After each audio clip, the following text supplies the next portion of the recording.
इसी उम्मीद और दुआ के साथ कि आप सब ठीक ठाक होंगे और खैरियत से होंगे, अपने प्रोग्राम का बाकायदा आगाज करना चाहता हूँ। इससे पहले कि मैं अपने मौजूद मेहमान का तारुफ कराऊँ, ख़वातीन और हज़रात, कल हमारे प्रोग्राम में काफ़ी गुफ्तगू हुई।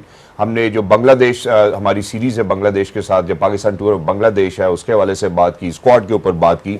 लेकिन प्रोग्राम के आखिर में एक हमने बात की जिसमें शाहिद हाशमी साहब का भी तस्करा किया। बड़े ही मेरा ख्याल है नामवर स्पोर्ट्स जर्नलिस्ट हैं जिन्होंने तस्करा किया था कि शायद इस तरह की बात भी हो रही है कि बाबर आजम जो है अगर वो विकेट कीपिंग भी सीख लें तो शायद उनकी टीम में इंक्लूजन हो सकती है। जिस वक्त हम प्रोग्राम कर रहे थे उसी के बाद बड़ी कंफर्म न्यूज़ आ चुकी थी कि माइक की जो है वो प्रेस कॉन्फ्रेंस हुई और माइक ने इन सब चीज़ों को जो है वो एड्रेस किया है, एक प्रेस टॉक की है। हम इसके हवाले से ज़रूर गुफ्तगू करेंगे। नंबर 2 के ऊपर जब हम जाएंगे तो मेरा ख्याल है डोमेस्टिक स्केड्यूल जो है वो अनाउंस हो चुका है। हम उसके ऊपर बात करना चाहते हैं कि जो पिछली दफ़ा का डोमेस्टिक स्ट्रक्चर था और जो इस दफ़ा का डोमेस्टिक स्ट्रक्चर है और जो स्केड्यूल है कितना ही कामयाब होगा, क्या उसका लॉन्ग टर्म इम्पैक्ट होगा, क्या हम लॉन्ग टर्म सोच रहे हैं, नहीं सोच रहे हैं। जो पिछला डोमेस्टिक स्केड्यूल था क्या वो हमने कंप्लीट किया था, जो चैंपियंस कप होना था जिसमें से चैंपियंस आने थे वो आए या नहीं आए, उसके ऊपर ज़रूर गुफ्तगू करेंगे। फिर उसके बाद ऑब्वियसली जब हम स्किल एनहांसमेंट कैंप के हवाले से बात करते हैं तो उसका तीसरा फेज़ जारी हो सारी है। नॉट जस्ट दैट, हमारी मौजूद मेहमान है यहाँ पर जो पीटीवी स्पोर्ट्स स्टूडियोज में इस वक्त मौजूद भी हैं, उन्होंने भी कहा था कि वुमेन के लिए भी आगे कुछ मैचेस ज़रूर होने चाहिए, लेकिन वुमेन भी मर्दों के शाना बशाना है, उनके लिए भी कैंप लगाया गया कराची में अहेड ऑफ द मैचेस और the games that are actually set to be right around the corner for them. But before we actually kind of speak about that, ladies and gentlemen, let me introduce our worthy guest over here inside the studios with me. मेरे लिए बड़ी खुशनसीबी की बात है, अल्हम्दुलिल्लाह मैं जब भी इनसे मिलता हूँ मुझे बहुत ही फख्र महसूस होता है।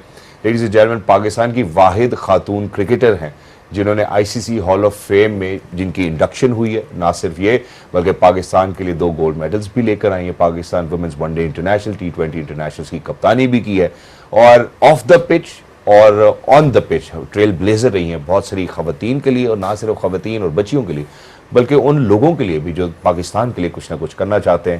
ख़वातीन और हज़रात, पाकिस्तान की शान, आन और मान, ये है विस्सा अमीर। हेलो, अस्सलाम वालेकुम, कैसी हैं आप? वालेकुम अस्सलाम। और आपकी इंट्रोडक्शन की बाद और अच्छी हो जाती है। Thank you so much for joining us. Wonderful to have you over here. So nice to have you amongst us as well. And it's a moment of pride and honor for all of us to work besides you. इन्हीं के साथ साथ ख़वातीन और हज़रात, आज मैं जिस शख्सियत का आपसे तारुफ करा रहा हूँ, मेरी मुलाकात इनसे गालिबन 2013 में हुई। माशाल्लाह बहुत ही एक्सपर्ट एनालिसिस करती हैं ऑफ द गेम, और मैंने कुछ इनके साथ प्रोग्राम्स भी किए, अंग्रेज़ी ज़ुबान में भी और उर्दू ज़ुबान में भी। बहुत ही तगड़ी ग्रिप रखती है जब हम क्रिकेट के हवाले से बात करते हैं। हमारी खुशनसीबी है कि आज हमें ज्वाइन किया है मिस लीना मोइन अजीज साहिबा ने। हेलो, अस्सलाम वालेकुम लीना, हाउ आर यू? वालेकुम सलाम Shahzad, how are you? Absolutely perfect, thank you so much for joining us, wonderful to have you over here. And इससे पहले कि मैं आप लोगों से कुछ सवाल करूं, मैं एक रीकैप तो दे ही चुका हूं अपने सारे ही देखने वालों को, लेकिन एक और यहाँ पे मैं ज़रूर बात करना चाहता हूँ इससे पहले कि हम जो है वो उनकी प्रेस टॉक की तरफ जाएं। मैं एक और ऐसे खिलाड़ी को, एक और ऐसे पार्टिसिपेंट को भी इंट्रोड्यूस करना चाहता हूँ जो कि दुनिया में इस वक्त नामवर स्टैटिस्टिशियन है, दुनिया में कई लीग मैचेस हो रहे हो, वर्ल्ड कप हो रहा हो। ये ऐसे खिलाड़ी होते हैं जो अक्सर बाजिद खान के भी बिल्कुल साथ बैठे होते हैं और उनको बड़े नए नए किस्म के रिकॉर्ड्स बताते हैं कि अगर इस मैच में इतने रन इतने गेंदों पे बना लिए जाएं तो ये टीम जीत सकती है। इसके बाद कप्तान कहता है कि हमें इस बात का इल्म नहीं था। ख़वातीन और हज़रात, दुनिया जो है वो इनकी गर्विदा है। हमारे साथ आज हमें ज्वाइन कर रहे हैं मिस्टर मज़हर। मज़हर, अस्सलाम वालेकुम, कैसे हैं आप? खुशामदीद।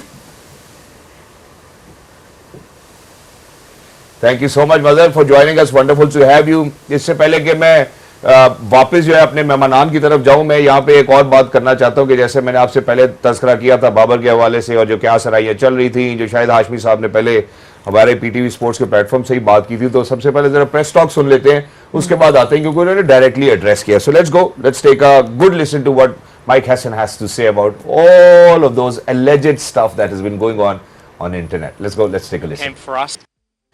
तो ख़वातीनों साहब, ये थी प्रेस टॉक। मेरे ख्याल सीधा जो है मैडम सनम मीर की तरफ सबसे पहले जो है मैं पूछना चाहता हूँ आपसे, what do you make of this press talk जो अभी माइक ने की, और उन्होंने काफ़ी सारी क्या सराइयों को कहा, मेरे ख्याल इसके बाद ये बात नहीं होनी चाहिए, प्लीज़ गो अहेड। वे किसी वजह से इनको एक बहुत उम्दा कोच कहा जाता है। मेरे नज़दीक कोचिंग जो सबसे इम्पोर्टेंट चीज़ है जब भी आप किसी टीम को लीड कर रहे होते हैं वो कम्युनिकेशन है। अगर आप इनकी बात सुने, बहुत काम थे, किसी चीज़ पे एग्रेसिव उन्होंने जवाब नहीं दिया, एक टोटल आउट ऑफ नोवेयर बात कर दी थी विकेट कीपिंग की और वो कह रहे नहीं ऐसी कोई बात हुई नहीं है। उसको बहुत कामली डील किया। उसके बाद जब प्लेयर्स की, सीनियर प्लेयर्स की बात आती है, ये हम मैन मैनेजमेंट का लफ्ज़ अक्सर यूज़ करते हैं, हम कम्युनिकेशन का लफ्ज़ यूज़ करते हैं। तो अगर आप उनकी जितनी भी वर्डिंग्स उन्होंने यूज़ किए हैं बाबर के लिए, कह रहे हैं he is competing for the opening slots with Fakhar and Saim, तो क्लैरिटी दे दी कि ये दो प्लेयर्स हैं जिसके साथ तुम्हारा कंपटीशन है, ये तुम्हारी पोजीशन है। और डायरेक्ट मैसेजिंग, कोई छुपी बात नहीं है, इनडायरेक्ट मैसेजिंग नहीं है, और एक होप के साथ कि भाई अगर तुम ये चीज़ें कर लोगे ठीक है। इसी तरह हसन अली को क्लैरिटी कि इसमें हम अभी तुम्हें रोक रहे हैं, किसी और को चांस दे दे, वेस्ट इंडीज़ में तुम वापस आ जाओगे। Again hope and clarity.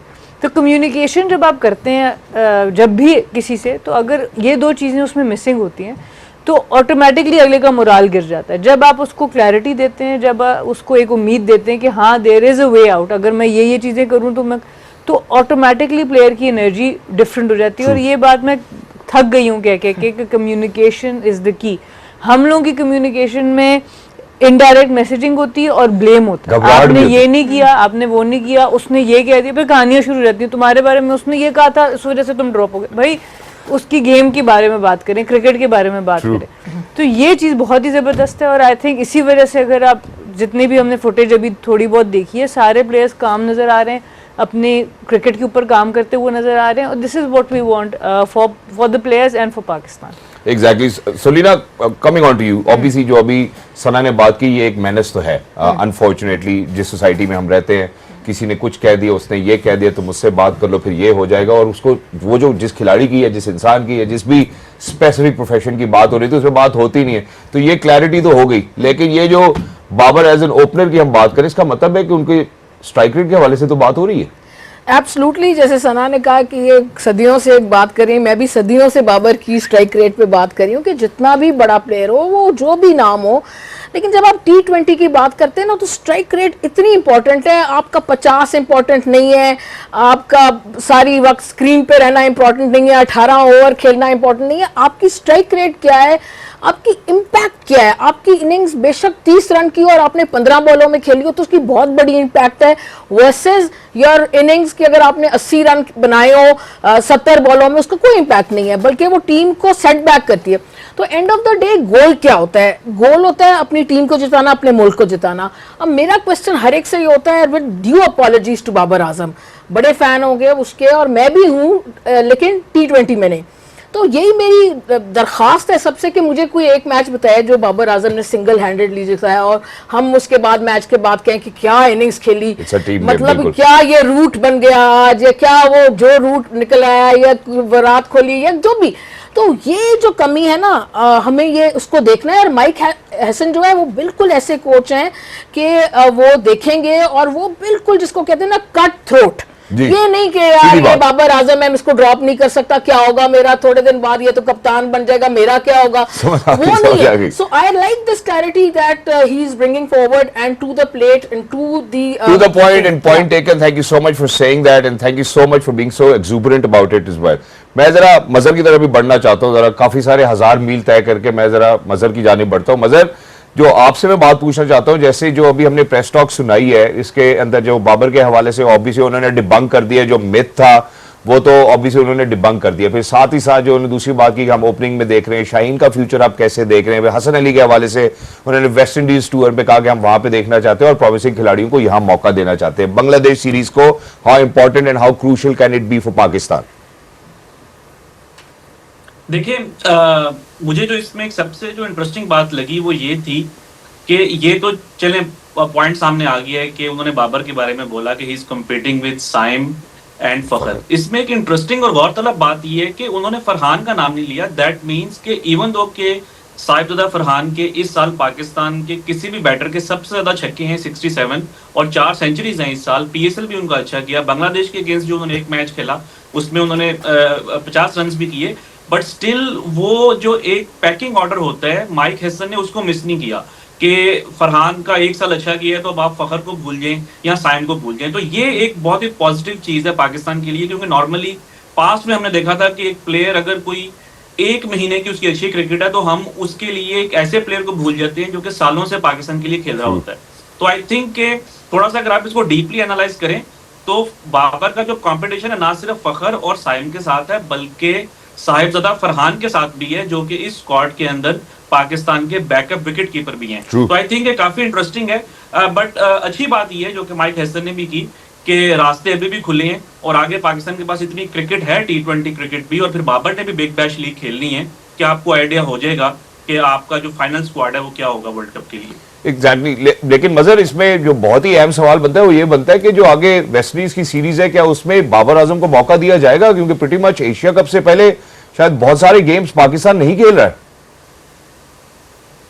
Ji, I think अभी जो सिनेरियो जा रहा है उसमें तो अनलाइकली है, क्योंकि आप देखें जब आप न्यूजीलैंड गए थे तो वहां पे यंग टीम थी और इसी आप अग्रेसिव बैटिंग लाइनअप के साथ गए थे, मगर आप सीरीज 4-1 हार गए थे विदाउट बाबर एंड रिजवान। तो उसके बावजूद भी पाकिस्तान ने चेंजेस नहीं की और बांग्लादेश सीरीज में आपने दोबारा जो है वो यंग प्लेयर्स और वो जो कि हाई इंटेंट के साथ खेल सकते हैं उनके साथ आप खेले हैं।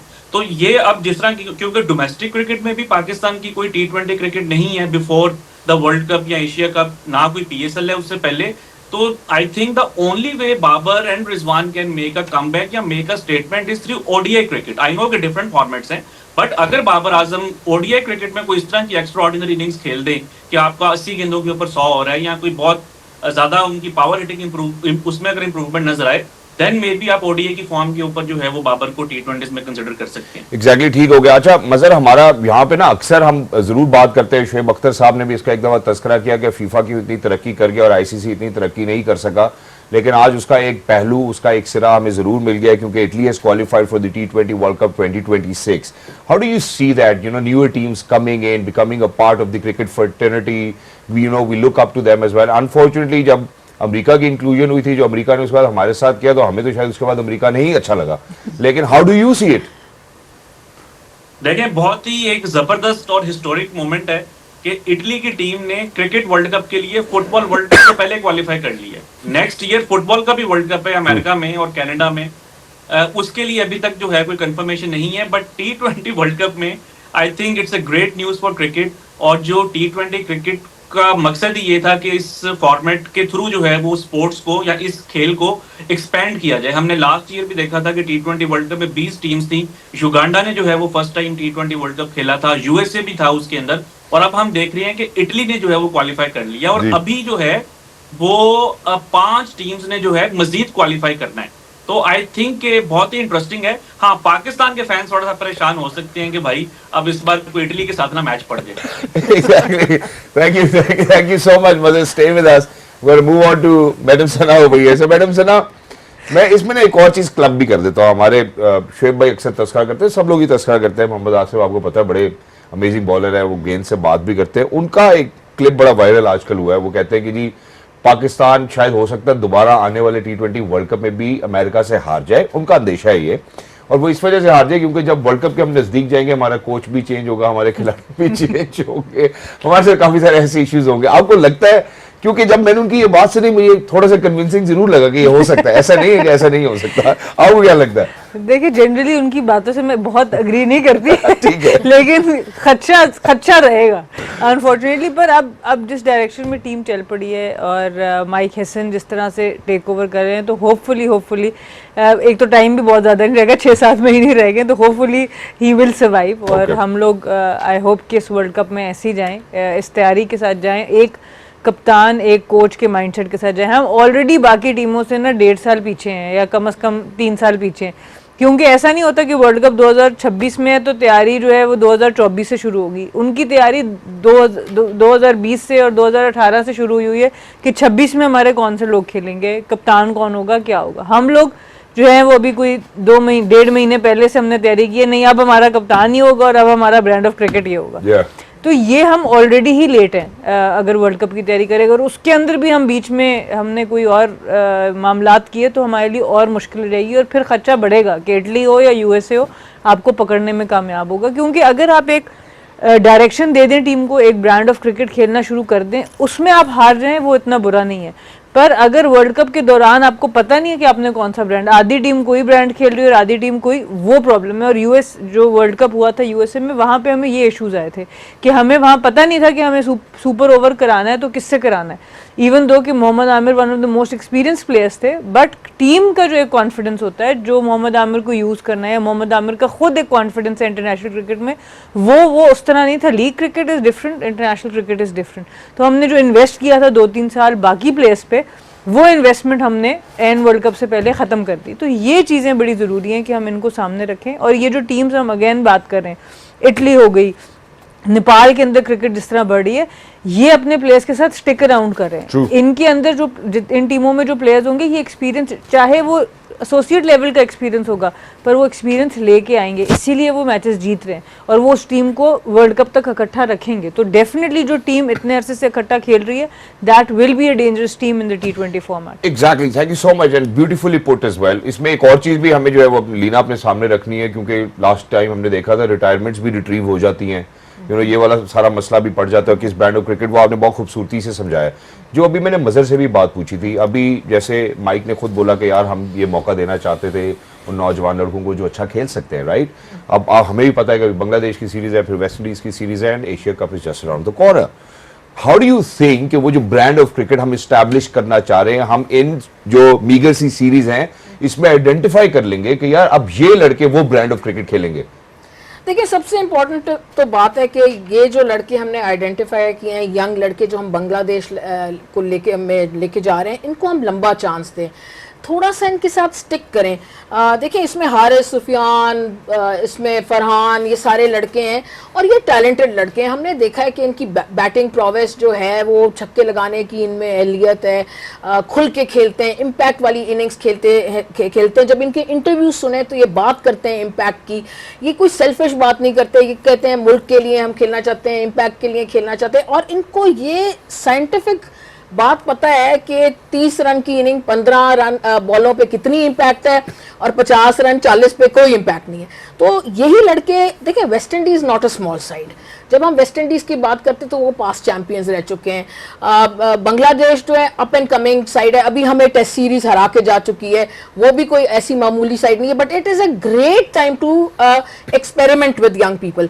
And personally I am very happy with Salman Ali Agha and Mike Hesson के उन्होंने ये बोल्ड स्टेप लिए हैं कि जो आपके हमारे मुल्क में आपको पता है कि प्रॉब्लम होती है कि बड़े प्लेयरों को ड्रॉप करना, साइडलाइन करना आसान नहीं होता। जो शख्स ये हिम्मत रखे कि उनको बिठा दे और यंग लड़कों को लेके जाए, तो आई फील कि अगर हम उनके साथ कंटिन्यू करेंगे तो ये लड़के हमें डिलीवर करेंगे ही करेंगे। This I can write it for you on a stamp paper कि अगर लेकिन ब्रेव होके ब्रोवाडो दिखाएंगे, इनके साथ कंटिन्यू करेंगे तो 100% ये डिलीवर करेंगे।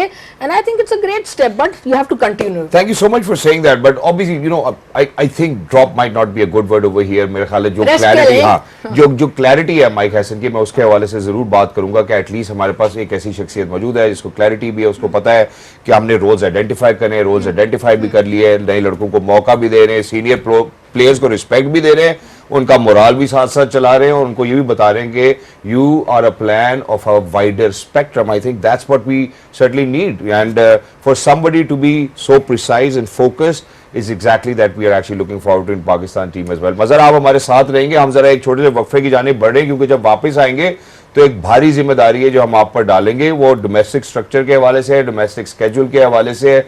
कुछ सवालात हम आपसे पूछना चाहते हैं, कुछ कुरेदना चाहते हैं उन पन्नों को जो कि माजी में शायद हम नहीं पढ़ सके। गेम ऑन है खवातीनो, वेलकम बैक। आप देख रहे हैं गेम ऑन है और जाहिर सी बात है, जैसे मैंने आपसे पहले तस्करा किया था, वहीं से बात को कनेक्ट भी करता हूँ कि मजहर के ऊपर जो है हम एक बड़ी भारी जिम्मेदारी जो है वो डालने लगे। तो मजहर, आपसे जो सवाल मैं करना चाहता हूँ वो सवाल ये है कि जो पिछला हमारा डोमेस्टिक स्केड्यूल था, जो स्ट्रक्चर हमने बनाया था, जो बातें हो रही थी कि जी चैंपियंस कप से चैंपियंस आएंगे, प्लेयर आएंगे, फिर हमने वो जो ओडीआई फॉर्मेट देखा जिसमें 50 ओवर्स पूरे नहीं किसी टीम से खेले जा रहे थे, उसका T20 भी हुआ था, वो भी हमारे डोमेस्टिक का हिस्सा था। क्या वो कंप्लीट हो गया था? पहले जरा इसके ऊपर बात कर लेते हैं। जी अच्छा, शराब मुझे जरा पहले बताइए, आपको मेरी आवाज आ रही है? हाँ जी, आ रही है, बिल्कुल ठीक आ रही है जी। आई थिंक के वो लास्ट ईयर देखें जिस तरह पाकिस्तान की क्रिकेट जिस तरफ जा रही थी कि आप जो है वो वर्ल्ड कप में एक ऐसी आपकी परफॉर्मेंस थी कि आप यूएसए से हार गए, आप सेमीफाइनल में क्या सुपर 8 में भी आप क्वालिफाई नहीं कर सके, और फिर उससे पहले जो 50 ओवर्स वर्ल्ड कप था उसमें भी आपकी जो टीम है वो सेमीफाइनल के लिए क्वालिफाई नहीं कर सकी थी। तो आई थिंक कि शायद वो उसकी एफर्ट्स थी कि कोई एक इस तरह का टूर्नामेंट लेके आया जाए जिसमें थोड़ी सी कंपेटिटिव क्रिकेट हो। जो कि एक बुरी चीज नहीं थी, बट आई थिंक जब आपने एक चीज को इंट्रोड्यूस किया था तो उसको 3-4 साल या एटलीस्ट 5 साल तो उसको ट्राई करना चाहिए, ताकि आपको आइडिया हो कि ये जो आपने एक इनिशिएटिव ली है इसकी जो सक्सेस परसेंटेज है वो क्या है। बट आई थिंक कि 1 साल के बाद या 1 सीजन के बाद उसको कम्प्लीटली खत्म कर देना ये थोड़ा सा आई थिंक कि प्लेयर्स के साथ भी अनफेयर है। और दूसरा ये कि आप देखेंगे पाकिस्तान वनडे क्रिकेट तो इतनी कम खेल रहा है कि ऑन एवरेज पिछले 5 सालों में पाकिस्तान ने सिर्फ 7 मैचेस खेले हैं, 7 वनडे इंटरनेशनल खेले हैं बायलैटरल 5 सालों में। और पास्ट में हम देखते थे कि आप 1 साल के अंदर 30 35 ओडीएस खेलते थे। ये एक और बहुत बड़ा फैक्टर है कि पाकिस्तान की जो टीम है वो वनडे फॉर्मेट्स के जो इवेंट्स हैं, जिस तरह एशिया कप हो गया या वर्ल्ड कप हो गया, उसमें इतना अच्छा परफॉर्म नहीं किया, और आपका अगले 2 साल के बाद एक और वर्ल्ड कप है। तो आई थिंक अगर एक चीज को इंट्रोड्यूस करवाया गया था तो उसको थोड़ा सा कंटिन्यू करना चाहिए था। अच्छा, ये तो होगी ना। एक बात मुझे ये बताइए, जो पुराना जो शेड्यूल था जो पिछले साल का, वो कंप्लीट हो गया था? फिर सब टूर्नामेंट्स हमने खेले थे? नहीं, आई थिंक उसमें से कुछ जो टूर्नामेंट्स हैं वो मिस हो गए थे। और अगेन आई थिंक जब आप बहुत ज्यादा इस तरह की चेंजेस करते हैं तो उसके अंदर जो है वो फिर ये पॉसिबिलिटी रहती है। और आई थिंक शायद उसी चीज को जो है वो कंपनसेट करने के लिए या उस चैलेंज को थोड़ा सा कम करने के लिए जो है आप देखेंगे जो इवेंट्स हैं उनको भी चेंज किया गया। जैसा चैंपियंस कप है वो खत्म हो गया है, और जो आपकी फर्स्ट क्लास का टूर्नामेंट है वो अब 18 से 10 टीम्स के ऊपर आ गया, which is good. I think कि आइडियली पाकिस्तान में जो फर्स्ट क्लास जो टूर्नामेंट्स हैं वो 8 या 10 टीम्स के दरमियान ही होना चाहिए। पहले 6 था तो बहुत कम थी, 18 था तो बहुत ज्यादा थी, अब जो है शायद वो 8 की तरफ आ रही है। तो आई थिंक ये जो है एक आप कह सकते हैं कि एक अच्छा sign. Exactly, thank you so much for stating that as well. मैं जरा वो जो स्केड्यूल है ना मजर, उसके ऊपर आना चाहता हूँ। जो आप नए स्केड्यूल के हवाले से बात करें, जैसे आपने 8 टीम्स की बात की है मजर, उनके प्रोज एंड कॉन्स पे आना चाहता हूँ। आप ये कहते हैं कि ये अच्छी बात है। मेरे ख्याल 6 टीम्स ऑलरेडी क्वालिफाइड है, 2 और टीम्स जो है वो क्वालिफाई करेगी, ऐसा ही है शायद गालिबन अभी जो स्ट्रक्चर हम फॉलो करेंगे। जी, आई थिंक उसके अंदर एक जो चीज जो है जो कि नहीं होनी चाहिए थी वो ये है कि लास्ट ईयर जब ये कंपटीशन हो रहा था तो किसी को नहीं पता था कि वो रेलीगेट हो जाएंगे, और अब 1 साल के बाद एकदम से उनको बताया गया है कि जी आपको तो जो है वो क्वालिफाई करना पड़ेगा या आप रेलीगेट हो गए हैं। तो उसमें ये पॉसिबिलिटी बन रही है कि हो सकता है कि कराची की जो टीम है, कराची जहां से कितना बड़ा टैलेंट आता है, पाकिस्तान का सबसे बड़ा जो है वो शहर है, और पास में हमने देखा है कि इतने माजी में great players the likes of Javed Miandad, Zaheer Abbas, Hanif Mohammad, Saeed Anwar, तो एक ऐसा क्रिकेटिंग सेंटर वहां से अगर एकदम से उनकी टीम ही जो है आप खत्म कर दें तो आई थिंक वो थोड़ा ठीक नहीं है। आई थिंक के चॉपिंग एंड चेंजेस इतनी ज्यादा जब आप करते हैं तो ये फिर इस तरह की कई आपको चीजें सामने आएंगी। आइडियली आई स्टिल थिंक कि पाकिस्तान में जो फर्स्ट क्लास का जो टूर्नामेंट है वो 10 टीम्स के ऊपर होना चाहिए, और हर जो रीजन है वहां से एक टीम हो, and they should be sponsored by some department. तो ये एक आइडियल स्ट्रक्चर है जिसके ऊपर बाजिद खान ने भी बेतहाशा बात की है।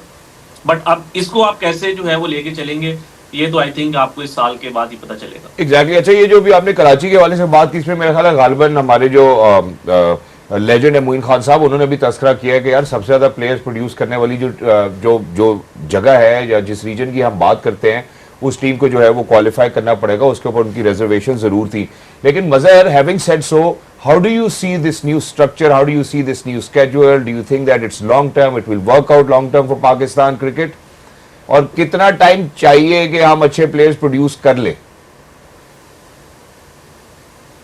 देखिए, टाइम के साथ साथ कंसिस्टेंसी भी चाहिए। अगर आप हर साल के बाद या 2 साल के बाद अपना स्ट्रक्चर चेंज करेंगे, मैं क्रिकेट की फील्ड में जो है वो आज से कोई आया था, और मेरी जो पहली असाइनमेंट थी मैंने विजडन के लिए जो है क्रिकेट को रिव्यू किया था, और ये बात है 2012-13 की। तो उस टाइम जो है वो पैट्रन्स ट्रॉफी और काइजन ट्रॉफी और प्रेसिडेंट ट्रॉफी इस तरह जो है वो टूर्नामेंट्स हुए थे, और मुझे हर साल ये चीज लिखनी पड़ती थी कि आपका जो स्ट्रक्चर है पाकिस्तान का वो चेंज हो गया है। और वो ऑब्वियसली वो जब आर्टिकल्स बाहर जाते थे तो वो सुन के बड़ा हैरान होते थे या पढ़ के हैरान होते थे कि भाई ये हर साल ही जो है ये इनका स्ट्रक्चर चेंज हो जाता है। हमने थोड़ी सी स्टेबिलिटी देखी थी 2019 में जब जो है 6 टीम्स आई थी, लेकिन अब दोबारा पिछले 2-3 साल से हमें वही चीज नजर आ रही है कि आप बिल्कुल ठीक हो गया Mazhar, thank you so much. And you know point well taken as well कि कंसिस्टेंसी भी चाहिए। मेरा ख्याल है सिर्फ हमें स्ट्रक्चर और स्केड्यूल से चाहिए हर साल। बट मजहर, आपका बहुत बहुत शुक्रिया, आपकी कंट्रीब्यूशन का बहुत शुक्रिया। और हम उम्मीद करते हैं और दुआ करते हैं कि बहुत जल्द आप खैर से अपने वतन वापस आ जाएंगे इंशाल्लाह। खुश रहिए, आबाद रहिए, thank you so much for your time. So moving on to you madam Sana now, तो आपने मजर की बातें भी सुनी और स्ट्रक्चर के हवाले से भी बात हुई। पिछला स्ट्रक्चर भी हमारा कंप्लीट नहीं हुआ, अब आप तो वो शख्सियत हैं जो इन सब स्ट्रक्चर्स के बीच में इनफैक्ट एक सतून है आप, जिन्होंने इन सब स्ट्रक्चर्स का हिस्सा भी रही हैं, देखा भी है, इनको गिरते भी देखा है, उठते हुए भी देखा है, प्लानिंग भी देखी है। मुझे स्ट्रक्चर से मसला नहीं है, मुझे मसला ये कि वो लोग जिन्होंने ये स्ट्रक्चर बनाया था वही लोग अब नया स्ट्रक्चर बना रहे हैं, ये मसला है। वो मदर कह रहा था कंसिस्टेंसी नहीं है, पर कंसिस्टेंसी है। हाँ। वो है चेंज, स्ट्रक्चर चेंज करने की उसमें हम बहुत कंसिस्टेंट है कि ठीक जब है। स्ट्रक्चर बने पक्का पता होता है कि अब ये चेंज होने वाला है। सो अनफॉर्चुनेटली इस चीज़ को आपको ख़त्म करना पड़ेगा। आपको एक दफ़ा मशावरत करके सोच समझ के फ़ैसला करना है और उसके बाद उसको चलने देना है। और सबसे जो इम्पोर्टेंट चीज़ है कि आपको फ़ैसला करना है अपने लोकल लोगों से मशवरा करके। हम लोग क्या करते हैं, हम बाहर तो 2-4 डिस्कशंस करते हैं, जी ऑस्ट्रेलिया में ये हो रहा है, इंग्लैंड में ये हो रहा है, पाकिस्तान में आप उसका थोड़ा सा एक छोटा वर्जन करके आप शुरू करा देते हैं। इस तरह नहीं होता। पाकिस्तान की अपनी एक डायनामिक है, यहाँ के प्लेयर्स की अपनी कुछ ज़रूरियात हैं, यहाँ की जो पॉपुलेशन है उसके मुताबिक आपके एक डिफरेंट स्ट्रक्चर बनना चाहिए।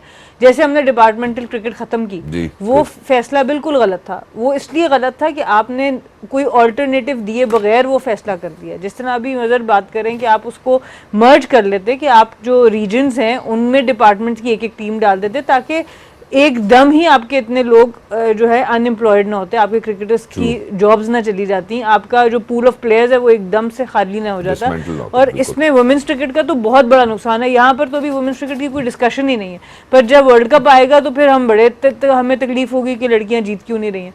तो बात ये कि ये सारी तो चेंजेस हम मेंस क्रिकेट में कर रहे हैं जहाँ पे कैलेंडर फुल है और इतना फुल है कि आप टूर्नामेंट ही पूरे नहीं करा सकते। दूसरी तरफ वुमेन्स क्रिकेट है, एज ग्रुप क्रिकेट है, जहाँ पे महीनों कुछ हो ही नहीं रहा। तो ये इन जो डिस्पैरिटीज़ हैं, जो इम्बैलेंसेस हैं आपके डोमेस्टिक स्ट्रक्चर को, इसको आपको ठीक करना पड़ेगा। अगर आप नहीं ठीक करेंगे तो बाकी दुनिया आपसे बहुत आगे निकल जाएगी। और ये चीज़ जो सबसे ज़्यादा नुकसानदेह है वो यही है कि आपके कोई भी चीज़ आप देखिए, डोमेस्टिक स्ट्रक्चर जिस वक्त बनना है ना, वो 2 साल 3 साल भी बहुत कम है। आपको 10 से 20 साल के बारे में सोच के किसी टूर्नामेंट को शुरू कराना है या किसी टूर्नामेंट को वहाँ से निकालना है। आपको ये समझना है कि अगले 10 से 20 साल के लिए मैं ये चीज़ ऐड करने लगा हूँ। तो जब आप ये सोचेंगे तो आप हर थोड़ी देर बाद कोई चीज़ ऐड नहीं कर देंगे। तो ये हम लोगों के अंदर बिल्कुल माइंडफुलनेस नहीं है। हम जो दिल करता है चलो जी अब T20 क्रिकेट है, अब 7 मैच ऑन एवरेज अगर हम साल में ODI खेल रहे हैं और अभी भी हम वेस्ट इंडीज से कह रहे हैं कि जी T20 को भी ODI में शिफ्ट कर दो, तो आप खुद अपना माइंडसेट देख लें कि हम लॉन्गर फॉर्मेट की तरफ जा नहीं रहे, तो क्यों फिर सारे प्लेयर्स आ रहे हैं T20 खेलने। फिर ये भी सवाल बनता है। हम बहुत क्रिटिसाइज़ करते हैं जी प्लेयर्स लॉन्गर फॉर्मेट नहीं खेलना चाह रहे, प्लेयर्स अपने आप को अवेलेबल। आप खुद ही वनडे जो थोड़ी 2-3 मैच हैं उनको भी आप कहते हैं हम T20 में चेंज करते हैं। आप कराएं 6 T20 करा लें, आप 3 वनडेज को रहने दें, फिर ऐसे फिर आपको कैलेंडर में वो जगह ढूंढनी पड़ेगी। तो अनफॉर्चुनेटली ये वही बात है कम्युनिकेशन की। जैसे अगेन बात हुई कि जी रेलीगेशन का पता ही नहीं था, कराची जैसी टीम को पता नहीं है कि वो रेलीगेट होने और आप उसको रेलीगेट करें। तो अगेन वंस अगेन कम्युनिकेशन जो आती है वो आपकी कहीं पर नहीं। Exactly. Thank you so much, for saying that. बहुत ही important message था, I think, for people, who are at the helm of affairs at Pakistan Cricket Board to listen to this, what Sana Mir actually mentioned. Leena, on these lines, Pakistan छोटी team नहीं है। 1992, 2009, 2017 ये ICC trophies की achievements हैं और पाकिस्तान ने ऐसे नाम प्रोड्यूस किए, नामवर खिलाड़ी प्रोड्यूस किए, सुपरस्टार्स हैं जिनको दुनिया फॉलो करती है। अब आप सोचें कि उस टीम के, उस खिलाड़ी के बोर्ड में ये फैसला हो रहा है कि भाई ये पिछली दफा हमसे फैसला गलत हो गया था, इस दफा इस फैसले को ठीक कर देते हैं। अब मुझे ये बताएं कि इसको फिक्स कौन करेगा, ये कंसिस्टेंसी कब आएगी, कैसे आएगी। सना तो कहती है कि 10 सालों के लिए आनी चाहिए, हम तो अभी 3-4 साल की बात नहीं कर सकते। देखिए, सबसे बड़ी बात है कि डोमेस्टिक लेवल पे हमने डिसाइड ये करना है कि whether we want to go for quantity और क्वालिटी। देखिए, पहले जब 6 टीमें खेल रही थी तो मज़र ने बड़ी सही बात की कि 6 भी कम थी और 18 बहुत ज़्यादा थी, तो 10 की जो उन्होंने बात की वो बिल्कुल सही थी।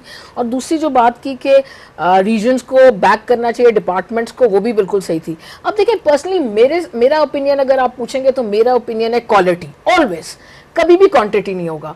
ये कभी चेंज ही नहीं होगा, because quality is quality, quantity you never match quality. तो आप 10 टीमें रखें, उसको मॉनिटर करें, और जैसे सना ने कहा उसको आप 5 या 10 साल के लिए आप एक सिस्टम बना ले कि यार अब हमने नहीं ये चेंज करना। पता है होता क्या है, हमारे यहाँ ये होता है कि जो भी चेयरमैन आएगा ना किसी पर्सनैलिटी से इंप्रेस हो जाएगा, वो पर्सनैलिटी जो भी कहेगी ना वो कहेगा ये सही है।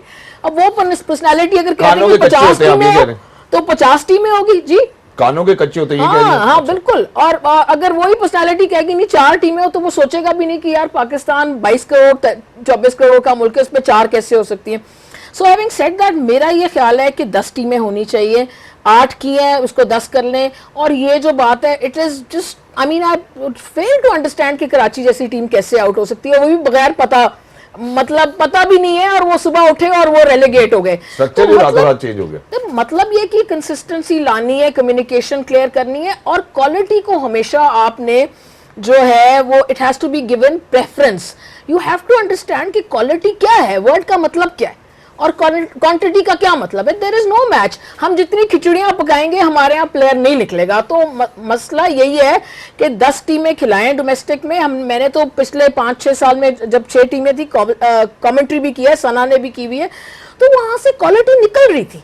लेकिन देखें एक फैक्टर नहीं है, पिचेस फैक्टर्स हैं, ग्राउंड फैक्टर्स हैं, लोगों को लेके आए, ग्राउंड्स को अच्छा बेहतर बनाए, एक ऐसा एटमोसफेयर बनाए कि डोमेस्टिक भी लोग देखने आए, कंपटीशन बने।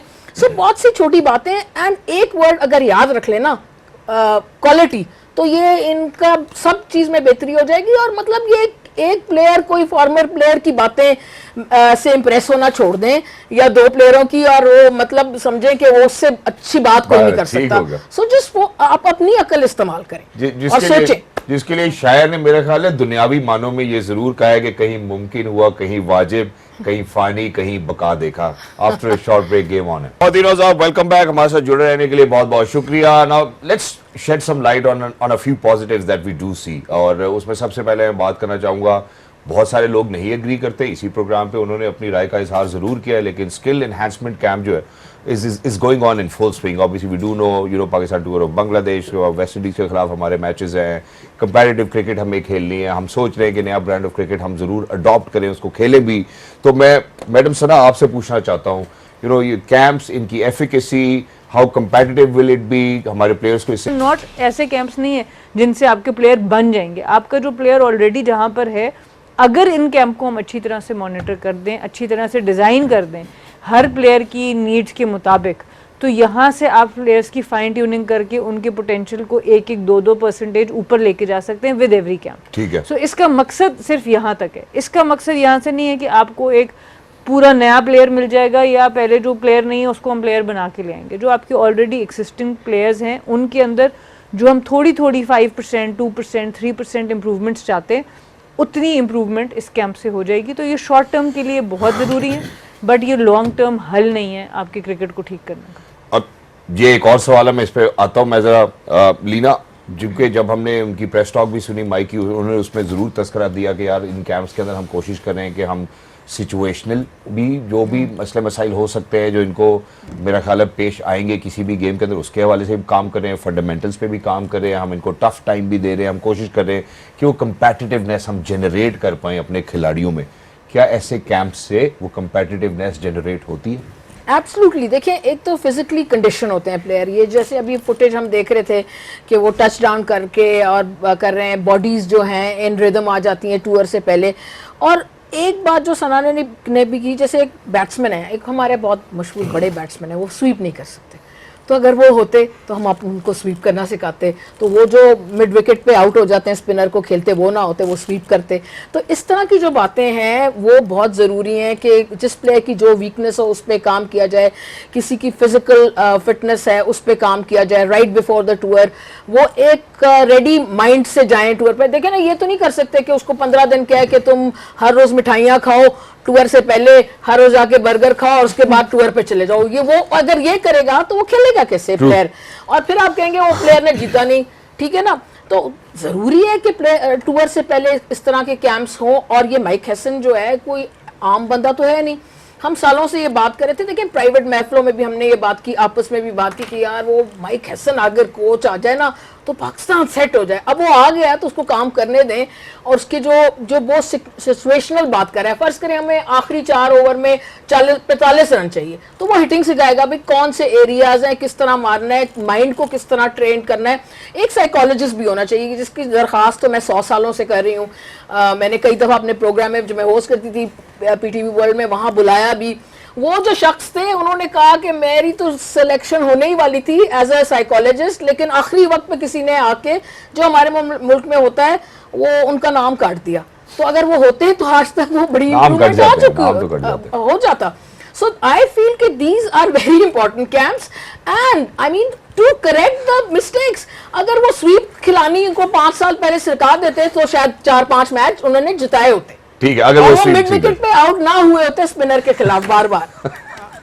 मेरा ख्याल है आपने बहुत ही एक्सप्रेस किया है, और जो आपके अंदर का ग्रीफ है, मैं मेरा ख्याल है उसको भी अंडरस्टैंड कर सकता हूँ, और ये पूरी पाकिस्तानी अवाम का ग्रीफ है। ऑब्वियसली पाकिस्तान क्रिकेट हमारी पल्स है, लेकिन जहां हमने बात की है मेंस क्रिकेट की, वहीं पे वुमेन भी जो है वो शाना बशाना है। आपने कहा भी था कि यार वर्ल्ड कप से पहले हमारे कुछ टूर्स जरूर होने चाहिए, तो इसी तरह आयरलैंड के टूर से पहले जो है वो वुमेन्स की प्रिपरेशन तैयारी है, वो भी कराची में कैंप कर रही हैं।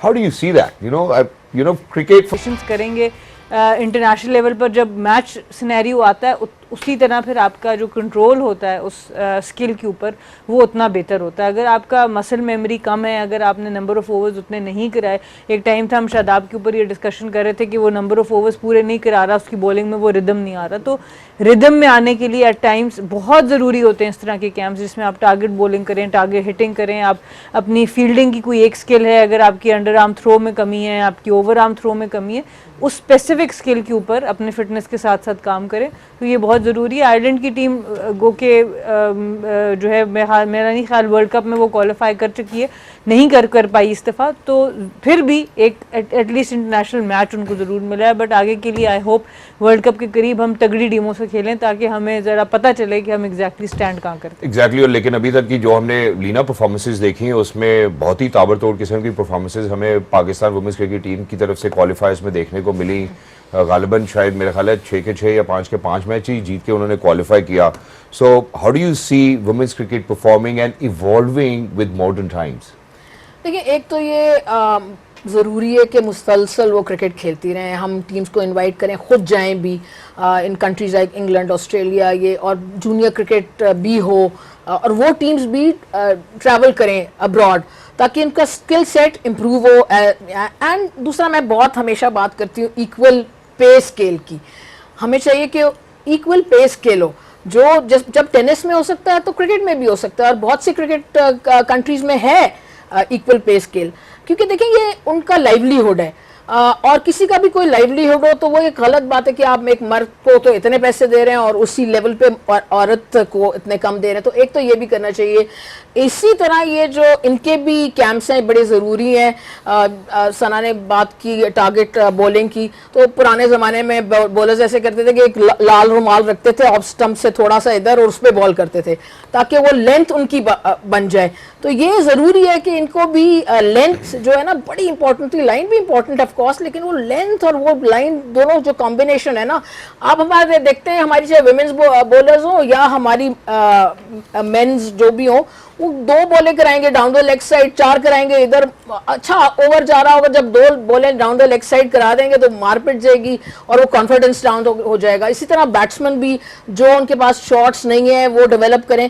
सो सिमिलरली जो मर्दों के लिए जैसे ये कैंप्स इंपॉर्टेंट है इम्प्रूवमेंट के लिए और नए स्किल सेट डेवलप करने के लिए, सिचुएशंस औरतों को वुमेन्स क्रिकेट में भी वही सिचुएशंस आती हैं कि 40 रन चाहिए आखिरी 4 ओवर में, तो वो हाथ पांव ना भूल जाए, वो उसकी प्रैक्टिस कराई भी हो, उनको पता हो कि किस एरियाज में शॉट करनी है, क्या कहाँ खेलनी है, और वो कॉन्फिडेंस माइंड से आता है। Hitting is not about your physical power, it's about your mind power. Exactly. Thank you so much for saying it. And obviously, it looks like as if the women's cricket is being prioritized as well. जिसकी वजह से हमने उसके camp का भी तज़किरा किया. Thank you so much, Madam Leena. Thank you so much, Madam Sana, for being with us. Lovely to be in conversation with you. But for everybody who's out there, मैं जाने से पहले ना सिर्फ एक बात करना चाहता हूँ जो कि अपने होश में मैंने होते हुए देखी, अपने सामने मैं अब देख भी रहा हूँ. And since this government has taken over, the Honorable Prime Minister Mia Mohammad Shahbaz Sharif Sahab, we have seen के खेलों के जो जितने भी मैदान हैं अल्हम्दुलिल्लाह वो भर गए हैं। हम अपने ओलंपिक्स रिकॉर्ड की बात करते हैं, अरशद नदीम की बात करते हैं, नूर दस्तगीर की बात करते हैं, हम कराटे की बात करते हैं, MMA की बात करते हैं। पाकिस्तान इस टाइम खेलों के मैदान में चारों शाने चित कर रहा है। और इसकी एक और मिसाल आज हमारे सामने है, जिसमें अगर हम एशिया कप अंडर 18 की बात करते हैं तो पाकिस्तान मलेशिया को मात देकर जो है वो फाइनल में पहुंच चुका है। हम बहुत बहुत मुबारकबाद देते हैं और आने वाले वक्त में देखना चाहते हैं कि एज स्पोर्टिंग नेशन हम अल्हम्दुलिल्लाह हर ही स्पोर्ट में प्रोग्रेस करें। ये मेरी दुआ भी है। मैं चाहता हूँ कि आप सब भी पाकिस्तान के लिए, पाकिस्तान के खिलाड़ियों के लिए और हम सब के लिए दुआ गो ज़रूर रहे। पाकिस्तान जिंदाबाद। अल्लाह हाफिज़। Game on.